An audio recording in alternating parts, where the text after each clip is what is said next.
This week, we heard something extraordinary. Not from a whistleblower, not from a watchdog agency, not even from a frustrated citizen on the street.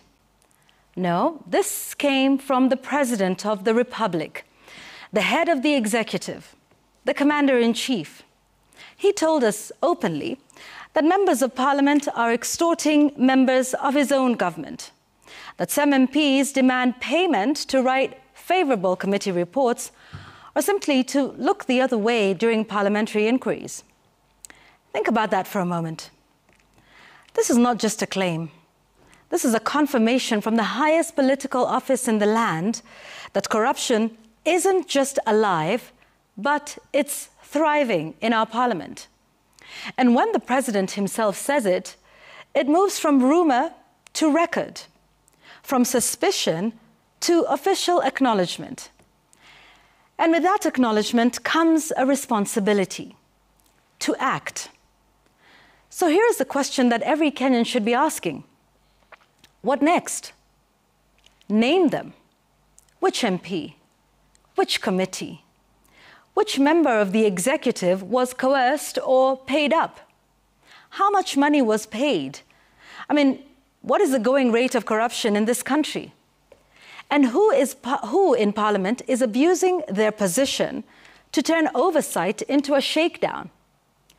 And then tell us, what will you, the President, as party leader of UDA and the Kenya Kwanza coalition, which now includes opposition MPs in its broad-based arrangement, do about it?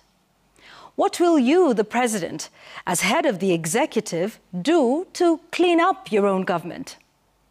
Because corruption does not die in the shadows, it thrives there. And silence after such a bold accusation becomes complicity.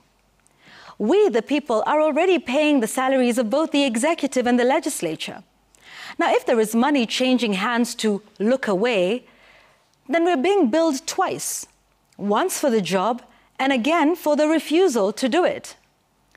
You see, it's not enough to simply drop this kind of allegation in passing, without names and without consequences.